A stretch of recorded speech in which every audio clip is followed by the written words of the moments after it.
Hello, and a very warm welcome to everyone tuning in from Europe and across the globe to the Stockholm International Water Institute's high-level panel on water diplomacy. It's great to have you all with us. My name's Rebecca Ritters. I'm a news anchor and correspondent from Berlin, or from Australia, but in Berlin for DW News. And on behalf of SIWI, I'm delighted to be guiding you, hopefully smoothly, through today's discussion.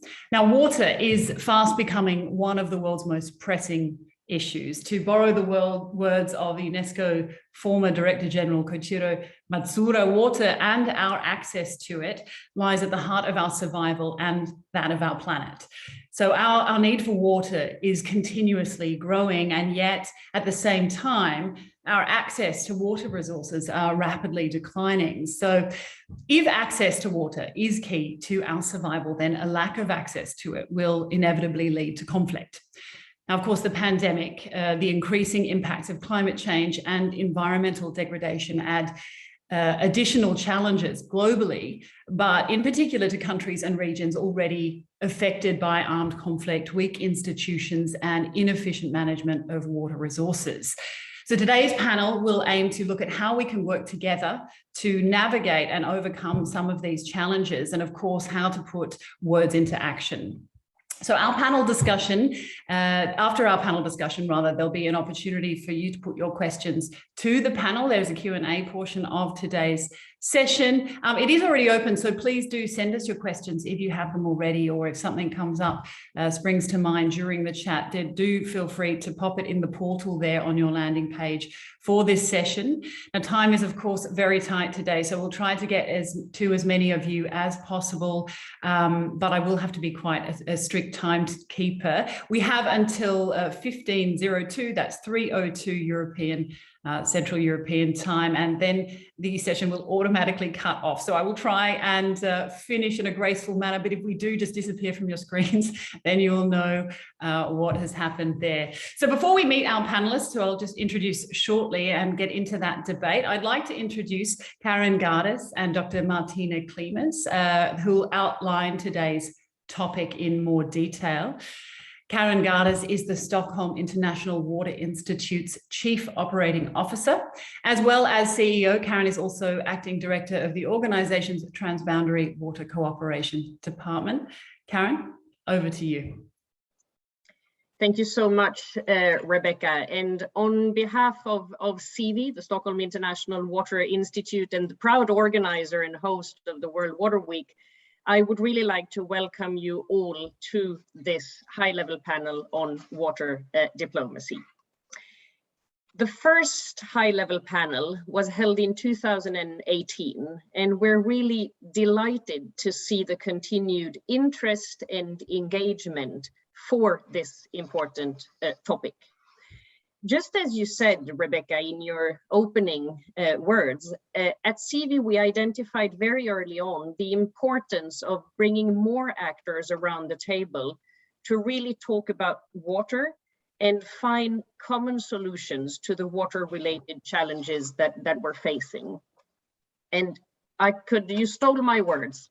Water scarcity or unequal access to water is indeed most definitely a factor that increases tensions between and among communities and could contribute to escalating conflict, violence, and possibly even really a full-scale conflict.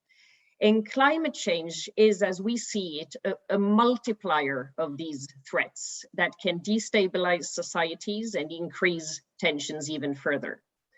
We also identified at SIWI the need for a new approach to security, an approach that integrates climate action, good governance of natural resources, conflict prevention, and peace building to a much larger extent than has been the case before. And today's high-level panel on water diplomacy will dive deeper into how we can bring about lasting changes and thereby contribute to delivering on Agenda 2030 and its sustainable development goals.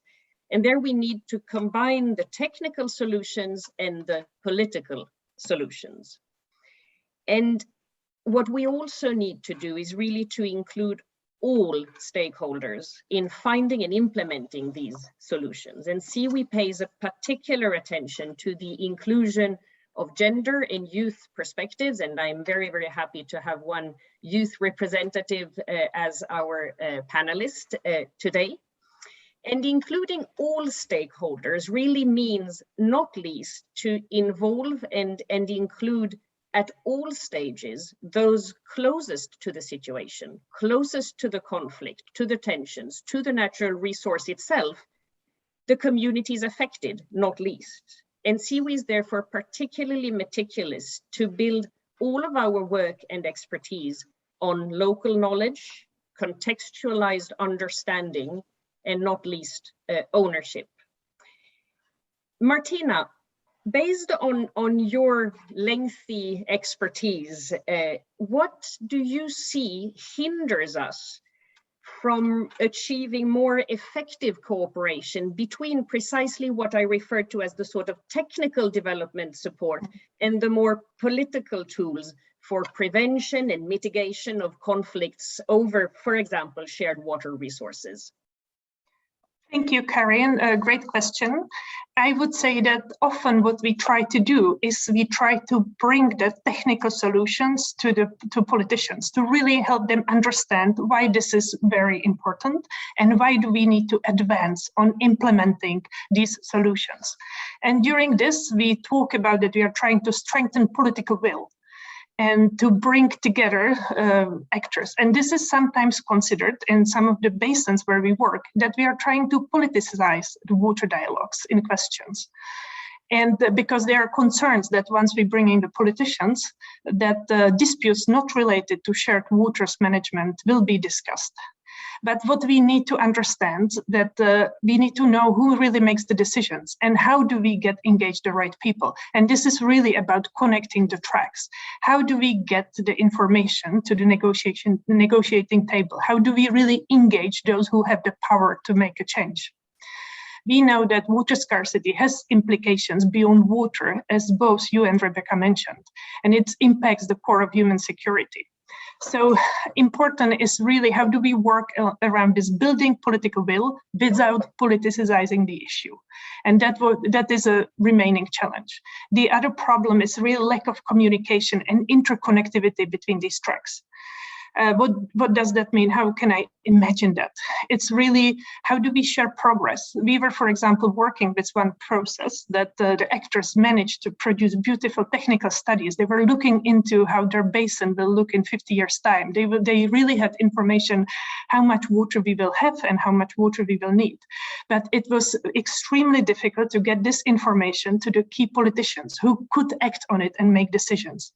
And that means that us who are supporting water diplomacy processes really need to focus on communication, sharing information, and thinking how do we do this really in practice?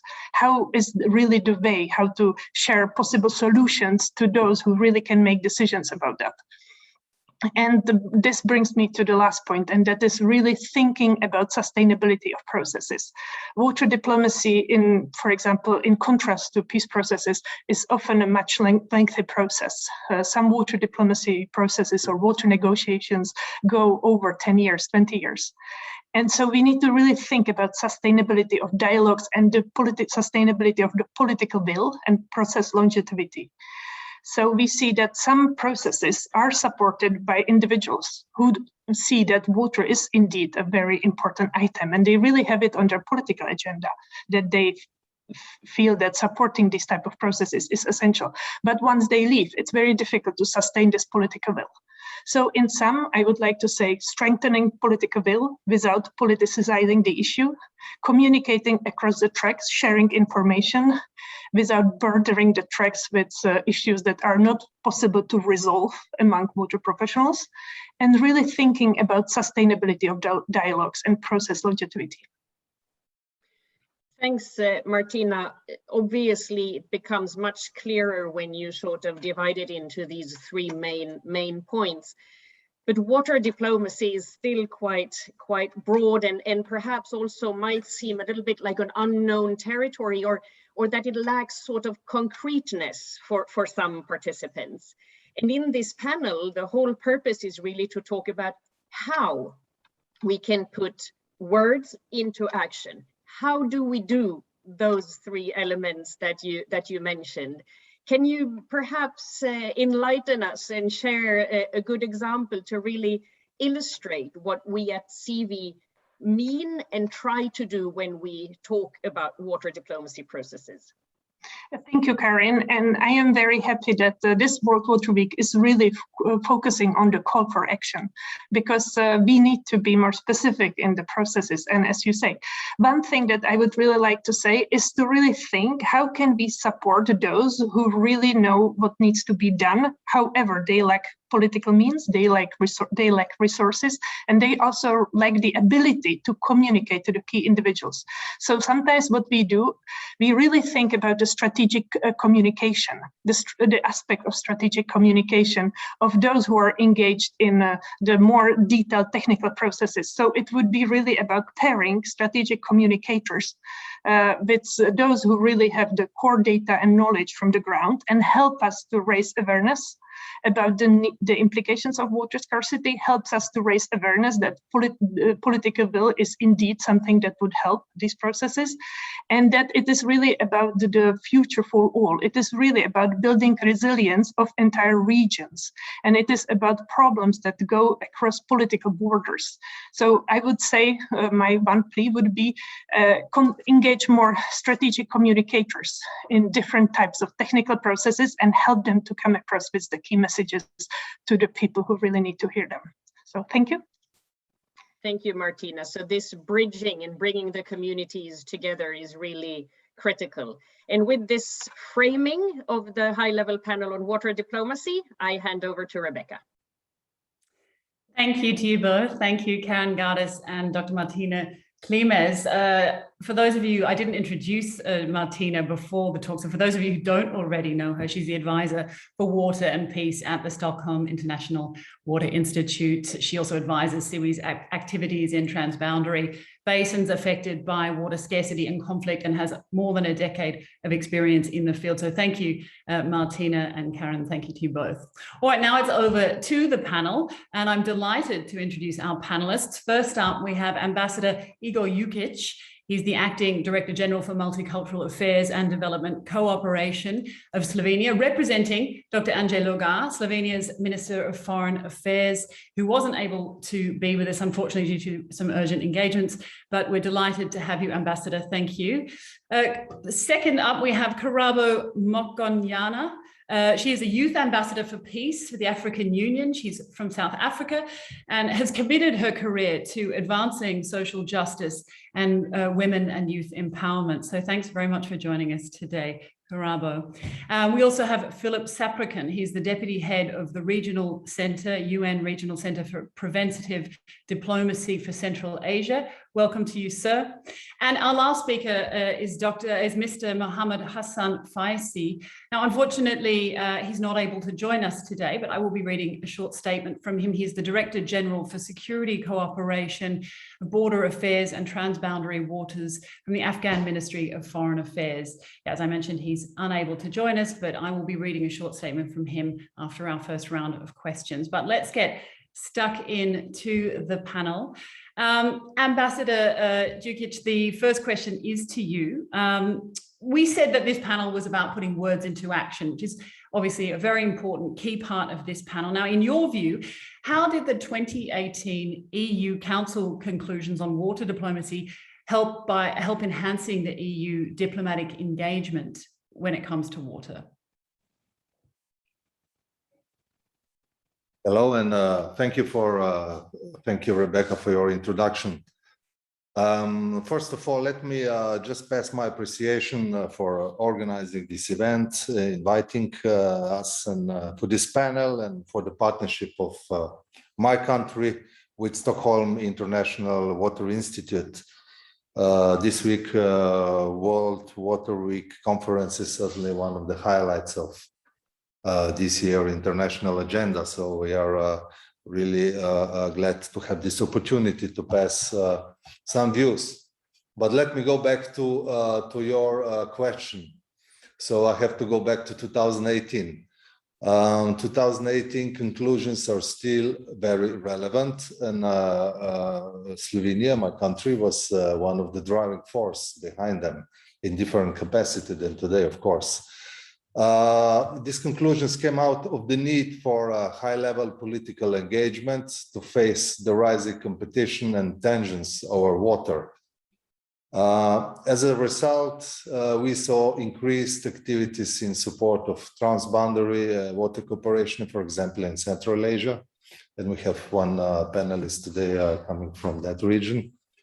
By sharing the model of the Water Framework Directive and promoting the globalization of UNEC Water Convention. By focusing on the Paris Agreement and the Agenda 2030, conclusions also clearly framed the cross-sectoral nature of water and the strong interlinkages with many other policies and SDGs, particularly the nexus of water and climate change and synergies between water and climate diplomacy. So let me move on to say that we did, however, see the need for a more comprehensive set of conclusions that would strengthen already existing EU water diplomacy, but also go beyond water diplomacy and encompass all relevant aspects of addressing water-related challenges in the EU's external actions. We were assured of our approach by the strong external dimension of the European Green Deal, as well as by the COVID-19 pandemic, which exposed and is still exposing, unfortunately, the neglect of human development and rising inequalities. We plan the Council conclusions on water to be adopted at the November Foreign Affairs Committee development setting, and they will include a much wider range of issues. Within the three pillars, humanitarian, development, and peace, they will also include aspects such as health, nutrition, food security, and other aspects of human development like green recovery and resilience, and etc. And I would stop here with that question. Thank you. Thank you, Ambassador Jukic, for that answer. I just will add a little addendum to that question. Do you find that there, in your opinion, is there any need to revise the conclusions of the 2018 EU Council conclusions? Do you think that there's any revision required? As I said, you know, it's 2018 conclusion is still relevant. It's a time maybe to upgrade, you know, not to replace or anything, to invent anything new, you know, but the things have changed, and the water diplomacy, the water issues it's very relevant. We want this multifaceted approach, and so we are building on already existing mechanism and commitments of the European Union. Excellent, thank you, sir. The next question is for our youth panelist, Karabo Mokgonyana from South Africa. And my question to you, or the question to you as a panelist, is what can we learn from the young generation in Africa on engagement for climate action? Thank you so much for the question, Rebecca. I'd like to greet all attendees and really send my gratitude to SIWI for extending an invitation to me to be on this panel. Not necessarily to me precisely, but to a young representative and someone who can really shed a voice for young people. It is an honor to be on this high level panel, more so as a young woman from Africa. Now, going to your question, for the longest time, the young generation in Africa questioned the need for governments to invest in policy and programming that advances climate action, when there are persisting challenges to effectively implement policies that relate to basic human rights like access to education and water. However, after careful analysis of what is happening in the world, we started to view climate action as a social and economic opportunity for human development and an opportunity to sustain humanity. It is now that we understand it does not make sense to disregard the environmental integrity of humans, because their existence is premised on environmental sustainability and simply a world existing. Basically, with no Earth, there are no humans. With no humans, what is Earth? And the young generation in Africa are actively participating in what they believe is a contribution to human development, longevity of a world that is meant to provide and protect us, and sustaining resources that contribute to the realization of human rights like access to water. We are seeing an emergence of digital and offline movements, young people strategically contributing to policies and programming, educating the general public about the importance of our individual actions, and getting into diplomatic spaces and cementing our role as young people in climate action. I think the biggest takeaway from the young generation in Africa is that climate action is important at communal level. And I think that's something we tend to really forget. The conversations and actions should not be left at the high level, but should go as far as mobilizing communities to act. It is within communities that we see the negative impacts of climate change and water-related conflict. And it is essential to recognize the fundamental role that young people, women, and members of the community actually play. Without them, all strategies become unsustainable and may not be feasible for long-term problem solving, because at the heart of these conflicts are communities, and these same communities are the ones that are meant to be involved. But also at the heart of these specific conflicts or any sort of climate action is young people who are ultimately impacted. So involving them, ensuring that their voices are heard is very essential for us to even move forward and have sustainable solutions to these specific problems. Thank you, Rebecca. Thank you, Karabo. Yeah, oh, am I unmuted? Yes, I am. Okay, thank you so much. That is, I mean, I really think that's a fantastic point and really cannot be overstated, the importance and the role of youth in this climate challenge that we're facing. Thank you very much for that contribution. Philip Saprikan, I'll move on to you now. The question for you, sir, is how does the United Nations Regional Center for Preventive Diplomacy for Central Asia work with water diplomacy as a tool for conflict prevention and cooperate across different sectors and levels of government to build climate resilience in the Central Asian region? Okay, thank you very much for Rebecca, dear colleagues. Well, I would like to start with the wording that Central Asia is a home to one of the most striking examples of the man's effect on the environment. So I'm talking about the desiccation of the Aral Sea. The transboundary water management and effects of climate change have been a long-standing matter among such countries: Kazakhstan, Kyrgyzstan, Tajikistan, Turkmenistan, Uzbekistan, and partly Afghanistan. The transboundary water nature of the Amu Darya and Sir Darya rivers in the region and their efficient use for peaceful management depend on the regional dialogue, cooperation, and trust. So since the countries of Central Asia achieved the independence 30 years ago, a number of multilateral arrangements and documents were adopted, and several institutions were established to guide this cooperation. Nonetheless, as time showed, there is still a need for a more sustainable framework for managing transboundary water and addressing environment and climate. The current global pandemic posed challenges for water and climate in the world, as we all know. Against this backdrop, the overall growth of aridity and declining availability for water resources is observed in Central Asia.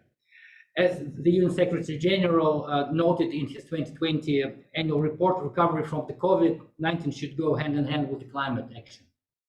Well, Central Asia experiences positive changes in the regional dynamics owing to demonstrated political will of the leaders of the 5 states, which is very commendable. The countries continue to look for innovative and creative ways to address a range of issues that have sat on the regional agenda for many years.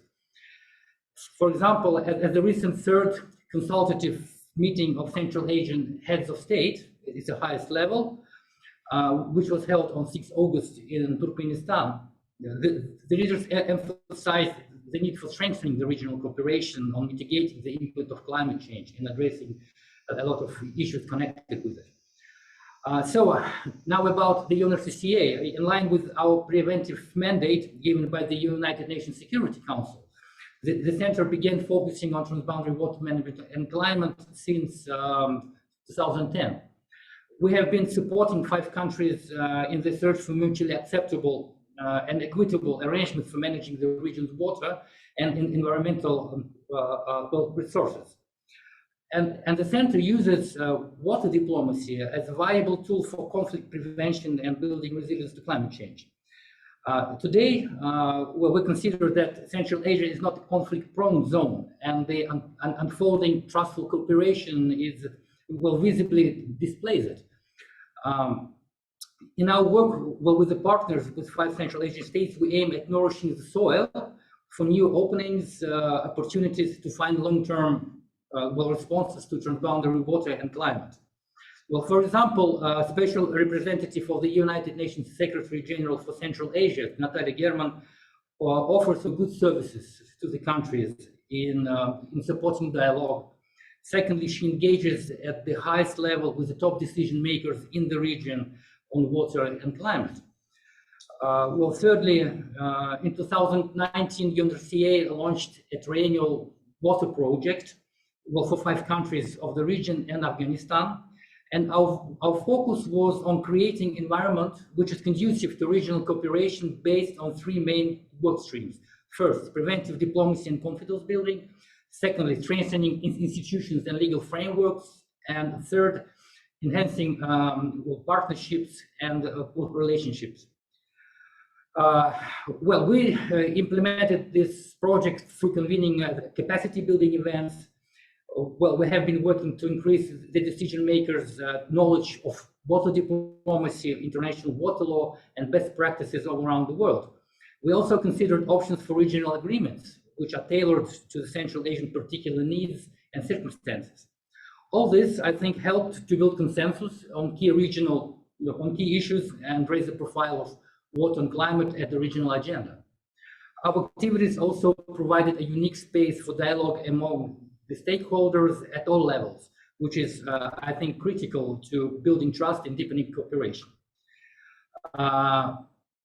So the regional center plans to intensify our efforts on climate through the prism of regional security. And for those purposes, now we're trying to work or put together a renewed water strategy for 2022 and 25. So that's what I can say from our part, how we see the water diplomacy in action and what levels we will have been working with and what decision makers are engaged with us on those subject matters. Thank you for your attention. Thank you, Philip Saprikan, for that input.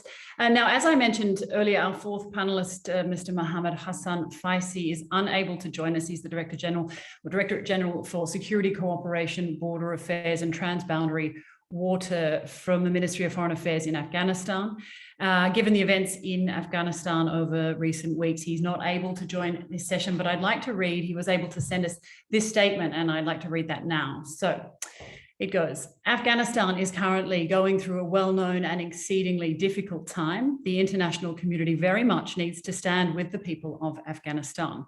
Afghanistan is one of the most geostrategic regions in the world where disagreements over climate change and conflict over water in general are the ultimate conflict multipliers. Both alone and in combination with one another, they aggravate fragile situations and contribute to social upheaval. This year's World Water Week is about building resilience faster. This will not be possible without helping all vulnerable countries around the globe, including Afghanistan. Afghanistan is home to 5 major shared international water courses. It's the Panj Amu Darya, Helmand, Kabul Kunar, Hari Rud, the Murghab which is shared with Iran, Pakistan and Tajikistan, Turkmenistan and Uzbekistan. 84% of Afghanistan's surface area is included in the international drainage basins associated with these shared international watercourses. In addition, 87% of Afghanistan's population lives within one of the international drainage basins associated with these shared international watercourses. For these reasons alone, the ability of Afghanistan to have the necessary human and financial resources and strategies to meaningfully enter into negotiations with Afghanistan's riparian neighbours is crucially important. Until recently, Afghanistan had been making remarkable progress regarding the conservation and management of the country's shared international waters.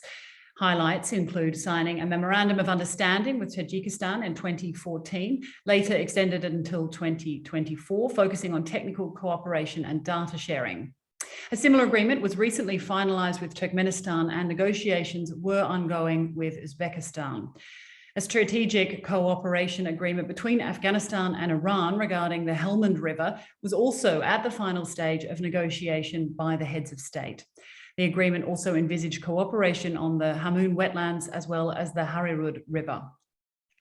Water scarcity remains an enormous challenge in both Afghanistan and neighbouring countries, especially Iran and Pakistan. A number of Afghanistan provinces are currently undergoing an especially serious drought, which is leaving many communities vulnerable. Women and children are often the most affected. There is also a compelling need to support the acquisition of drinking water in major cities, and groundwater depletion is a serious challenge, especially in the capital, Kabul. So in summary, Afghanistan needs more help than ever before from the international community. On the 18th of August, Khaled Hosseini, the Afghan author of The Kite Runner and 1,000 Splendid Suns, both excellent books, I really urge you to read them if you haven't already. He said, many Afghans bought into what the US was selling. They aligned themselves with American objectives. They bought into American initiatives, fully aware that that would make them targets in the eyes of insurgent groups like the Taliban.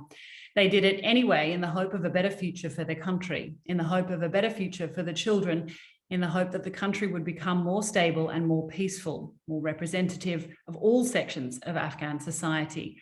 I believe they were unbelievably courageous to do it. So I want to reach out to their representatives, to their leaders, and say we have a moral obligation to those people. We have to evacuate those people. We cannot allow our partners, the US has been calling the Afghan people our partners for 20 years. We cannot allow our partners to be murdered, to be imprisoned, to be beaten and tortured and persecuted now that we have left. We have a moral obligation to follow through. Those words were from Mohammed Hassan Faisi. Thank you very much, sir, for sending that statement in what must be an incredibly difficult time in your country. All right, a quick time check. Now we're going to get on to a second round of questions for each panelist. So without further ado, I'll read those now.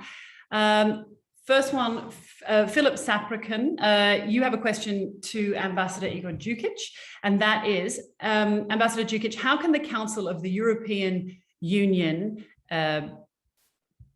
better support cooperation cooperation cross sectors to address the consequence of climate change, including water scarcity, of course, and in particular to prevent the risk of conflict? Thank you. It's a bit complex question, but let me try to answer. Water is a cross-cutting issue, and as such demands a comprehensive cross-sectoral, multidisciplinary and multi-stakeholder approach. Unfortunately, tensions and conflicts over water will continue to rise, and so will the need for the EU to engage in water diplomacy even more. EU needs to be prepared and equipped, and this is what the new conclusions on water are about, to simplify a bit. But to move on, we need to understand well the interplay of different factors and nexuses, and avoid negative externalities which can cause tensions or conflicts.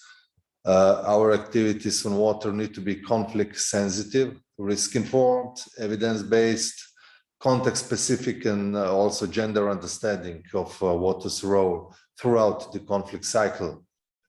Water needs to be systematically embedded into the EU's preventive, peace building and peacekeeping interventions. And it needs to be part of the relevant strategic partnerships and political dialogues.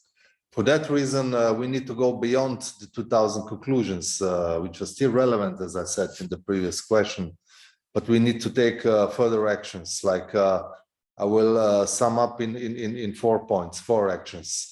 First one, develop better situational analysis and awareness. The recent developments in EU methodology for conflict analysis for programming in fragile states, the global conflict risk index and the structural risk assessment of the EU early warning system now include environment and related indicators such as water stress. That should be developed further. Secondly, we need improved operational guidance on implementing the humanitarian development peace nexus when it comes to water, of course. Then third point, water must be integrated into strategic thinking and security and defense planning. We support the intention to mainstream climate and environmental aspects of CSDP missions mandates through the strategic and operational planning process.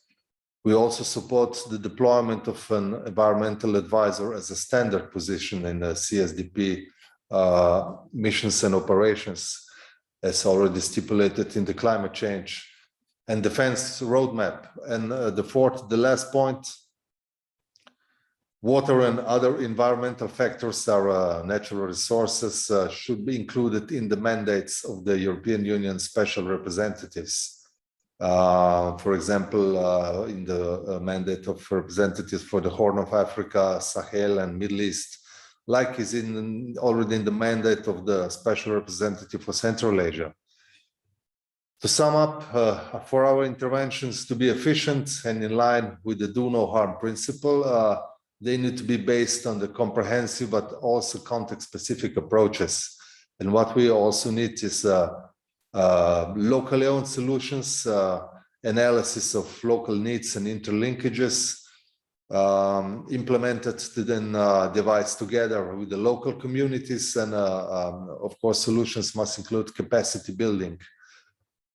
Solutions must be implemented in a way that improves resilience, human security, livelihoods and economic development while fostering good intercommunal relations, which is very important on a micro level. So I would stop here. Ambassador, thank you very much for that answer. You yourself had a question for Karaba Mokonyana, our youth representative, ambassador for peace from the African Union. And the question to you is, what arguments would you use to convince politicians of the need to an inclusive approach when it comes to water diplomacy? In particular, how best to involve the relevant parties, we spoke before of youth, but also women and young people in this in particular? Thank you so much for the question from Ambassador. I'll start with the arguments precisely. I think the first one is that water diplomacy is premised on existing or emerging disagreements and conflicts over shared water resources. At community level, young people and women are the ones mainly responsible for the collection of water for the families and are greatly involved in the activities surrounding water usage. I think my journey is a great example of this, in that I am from a rural community that had water issues, and we mainly saw that those who were at the heart of it or involved were mainly young people and women, which means that the likeliness of young people and women being involved in these existing or emerging conflicts is high. By involving young people and women in water diplomacy, there's a greater chance to mitigating these conflicts in a long-term manner due to their direct involvement. And the second point is that young people are very innovative and creative in their strategies, while women have a communal way of addressing conflict. And I think that's something that we cannot take away from young people and women when it comes to what they can bring to the table. Strategies to water diplomacy are never one size fits all. Most conflicts require some form of strategy that is innovative or view of what is in the best interest of the community, of which young people and women can bring to the table. This is evident in the innovative approaches young people and communal approaches women have developed to address water crisis.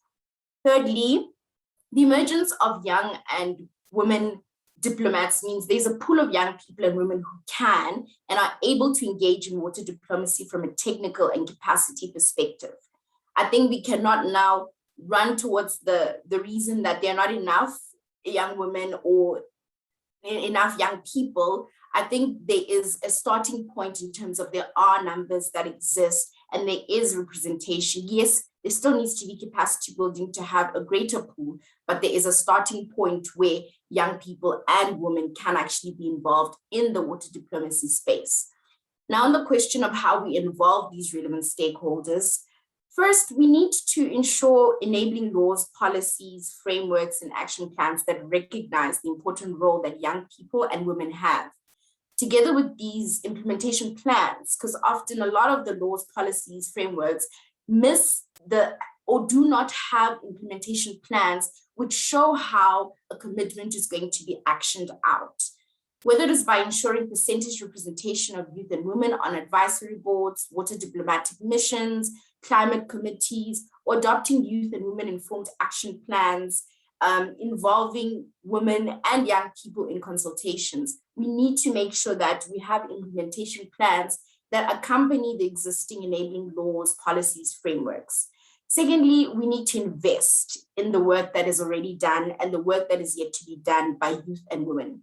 It is one thing to have enabling documents and laws and policies, but it's more important to ensure that there are resources, technical support, and capacity building opportunities for them to actively engage in water diplomacy.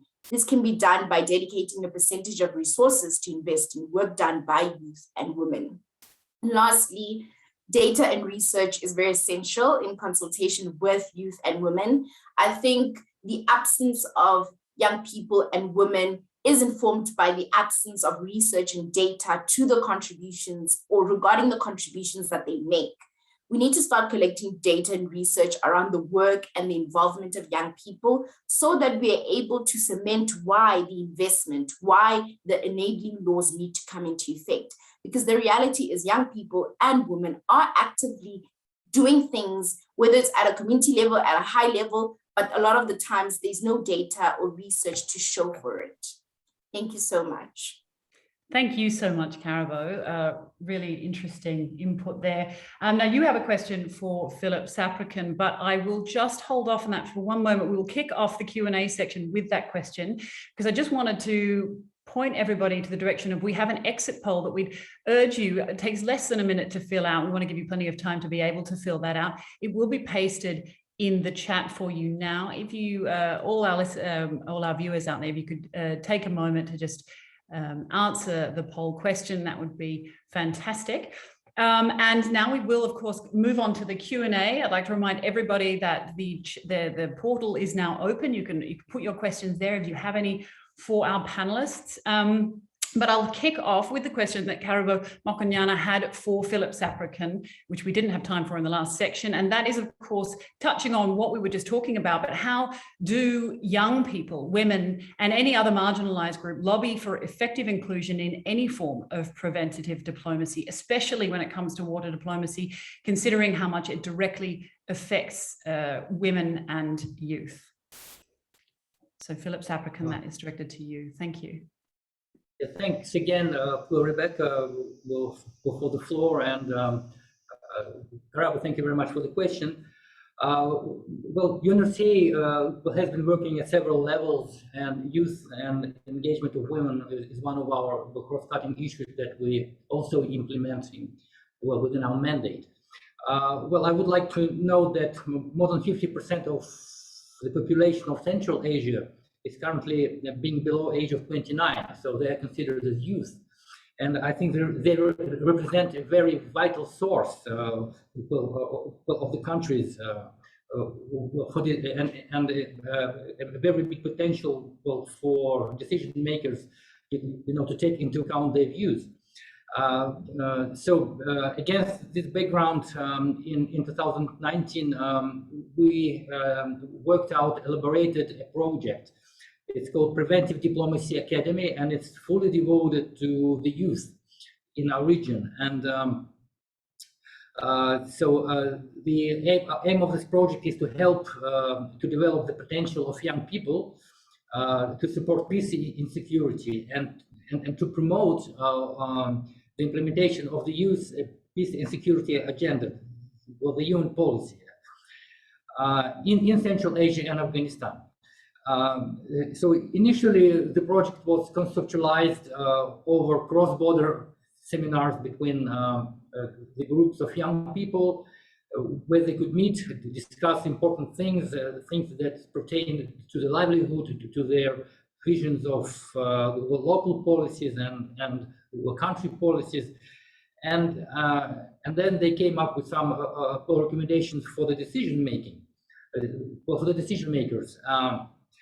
Well, later we have set up a special government youth dialogue within this project, meaning that we have invited young people to special meetings of high-level decision makers, and that level is deputy foreign ministers.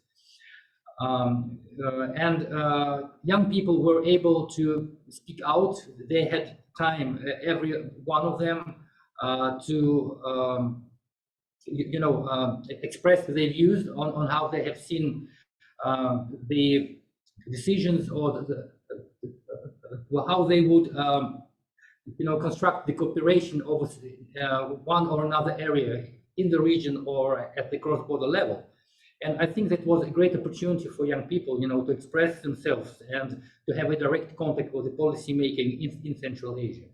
So this is one of the channels where we have this youth approach and youth engagement in our activities, including water, transboundary water management, and climate. Well, another project that has recently been launched is it's called Central Asian Women Leaders Caucus, and it has been set up or established by a group of women leaders, from Central Asia, in cooperation with Unofficial and UNDP. And this is a platform which aims to attaining a more prominent political, economic, and social role of women, and to enable them to influence the decision making in all the 5 countries of Central Asia and Afghanistan. Actually, the platform has been launched in December last year, but over these 8 months, there was a number of events, important events, including that the Women Leaders Caucus gathered back-to-back with the summit of the head of states in Turkmenistan in the beginning of August that I mentioned in my previous statement. So it was really a very positive example of how men and women are gathering back-to-back and discussing important issues for the region. So this is another channel, and I think for 2021, it's Uzbekistan who is chairing the Women Leaders Caucus. The speaker of Majlis, Ms. Tanzila Narbayeva, and the next year the chairmanship goes over to Turkmenistan. So there is a plan, an action plan, and I think water is one of the cross-cutting issues which goes through the youth project and the Women Leaders Caucus, and as it's very important for the region. So I will stop here. Thank you, Philip. Thank you so much for that input. And just touching on that, you've actually gone some way to answering one of our viewer questions that I'd like to read out now, because I think this point is kind of getting to the crux of what people are very interested to hear about, is how to get community involvement. So I will ask this question. It's a question and a comment from Fahrin Ahmad, just saying that employing these bottom-up approaches by involving local communities is often criticized for derailing projects. And that's certainly been their experience in India. Now, the question is now, and perhaps Karabo, you might like to try answering this one. How do young researchers like Fahrin Ahmed deal with this? And if you have any personal insights or experience, that would be greatly appreciated. Definitely. So I'm going to deal with the community one first and then get into research, because I think it speaks to participation generally. So I think and we realized that a lot of lobbying needs to come through from communities and from young people to even be heard, or to even, be taken into consideration for specific programming. So I definitely firstly would encourage lobbying, and lobbying that not only speaks to representation, lobbying that speaks to investment. Because I think at the heart of it is not having the relevant resources to take for whatever research that we have, whatever programs that we have, or whatever inputs that we may have to existing policies, or whatever, things that have been adopted to address the specific issues. So a lot of lobbying needs to be done by us, but also I think because we're in such a platform, I'm hoping that, government officials or those that have access to the relevant platforms are listening as well, to say that we are eager. We are so eager to be involved. We can research, we have innovations, we have all these sorts of things, but we need the relevant platforms. And please do come to the table and meet us halfway, because we are more than willing. And also, I think capacity is something that we have as well. Ready, willing, and able. I think that's a very key point there. Thank you so much. The next question that we have from the audience is from Elif Oxus, and it's picking up on a point that you made, Martina, but perhaps you'd like me to direct this to Ambassador Jukic. But it's in terms of the political will, of course, being an issue, but moreover, reaching broader context like basins on local levels is also required. The question is, what should be the strategies to disseminate this will down to the downscale, and the lack of willingness of a local level would jeopardize the actions framed by the political level?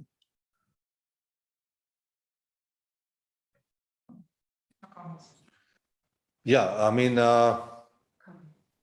of course, that's always dilemma, because we have on a political level we have some solutions, so that then we need to go back to to the ground, to the terrain, on the micro level. So that's a very sensitive issue, and that's something I have already mentioned in the second answer.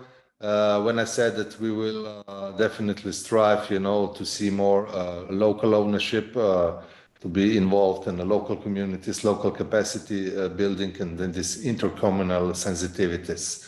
That's very important, because at the end, of course, we will have, for example, conclusions in the form of council conclusions, but then, of course, is implementation. And this implementation is it's on the ground, and that's something we will pay a lot of attention. In the sum up to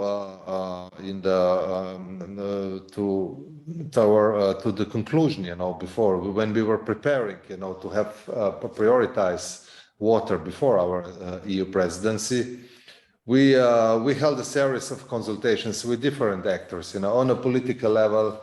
Within the European Union, member states, Commission, External Election Service, and the European Parliament. But then we had a lot of discussions also with civil society organizations, NGOs, and that's something that we treasure very much, and we will take all these reflections and views on board. And of course, we will do what we can in this regard. So that's I can assure from in capacity of the EU presidency state. Thank you. Strong commitment. Thank you there, sir. Thank you for those words. Unfortunately, I think I'm going to have to slowly wrap us up, because we will not have enough time to get through another answer.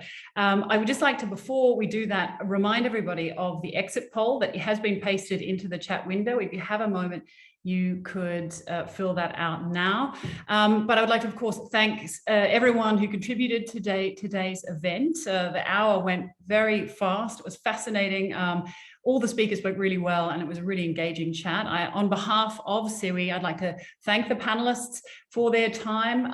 And I hope everyone who's watching today enjoyed the discussion, and that, of course, that it goes some way to helping put these words into action on water diplomacy, that this doesn't just remain here for for a conversation. Now, to continue the conversation online and for more updates about water diplomacy sessions, please follow the International Centre for Water Cooperation on LinkedIn and Twitter. Those links can be found for you in the chat window.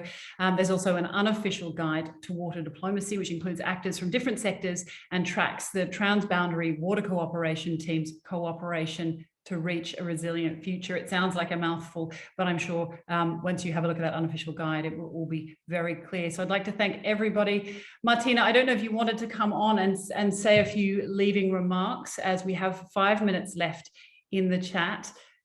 You were hoping to get to come and say a few, I don't know if we can find.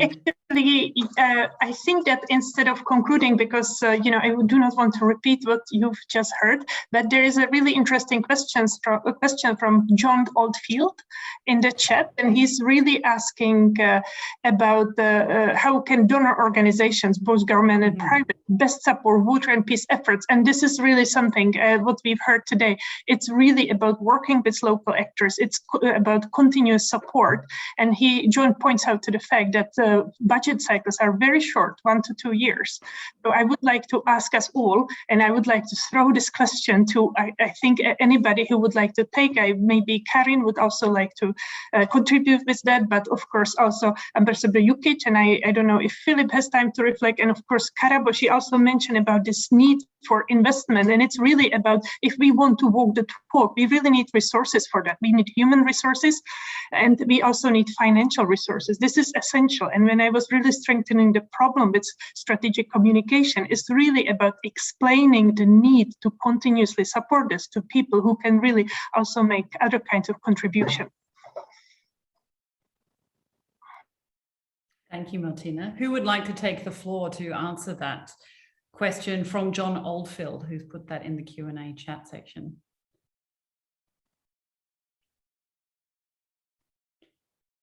I can only agree. I mean, of course, I cannot answer. I can just comment, because even if we wouldn't like to do that, we will be forced to do, because that's very essential issue, essential topics. The budget cycles, then human resources, political will and efforts, and all related stuff. And that's we hope we are doing our best in the capacity of EU presidency when it comes to water.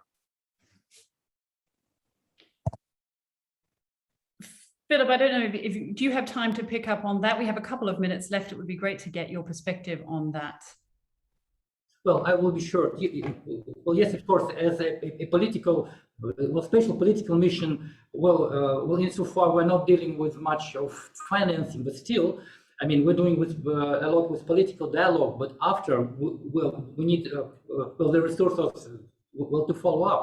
Well, for example, as you might be aware of, there is a lot of initiatives in Central Asia. Well, for example, there is a General Assembly resolution inviting to turn the RLC basin into the zone of ecological and innovation and ecological zone. So, well, for that there is a lot of a need for a lot of investments, and also other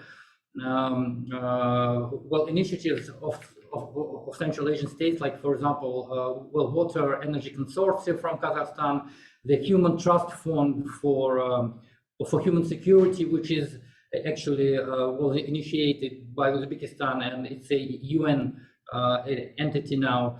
So there is a international fund for the saving of the RLC, which is functioning also. So there's a lot of structures and ongoing infrastructural projects which we need the funding for. So, but I think now, Central Asia is also working with its constructive and positive dynamics, to make the attractiveness, investment attractiveness, better for the region. So I think this is one of the aims of the countries, also to look better for foreign investments. And I think we're ready to support all these efforts at the United Nations with our convening powers. Fantastic. It's certainly a positive thing to hear about all the support coming from both you and the ambassador. So now we really are running out of time. We're going to be cut off in just a minute or two. So I'd like to once again thank our panelists, Ambassador Igor Jukic, Karabo Mokonyana, and Philip Saprikan. And also a special thank you to Mr. Mohammed Hassan Faisi, the Director General for Security, Cooperation, Border Affairs in the Afghan Ministry of Foreign Affairs, for sending in that statement. Obviously, given the events in his country, was unable to attend the session today. But thanks to everybody, and thanks of course to SIWI for holding the event, and to all the participants, to all the people that took the time out today to listen to the important issue of transboundary water issues. Thank you very much and goodbye.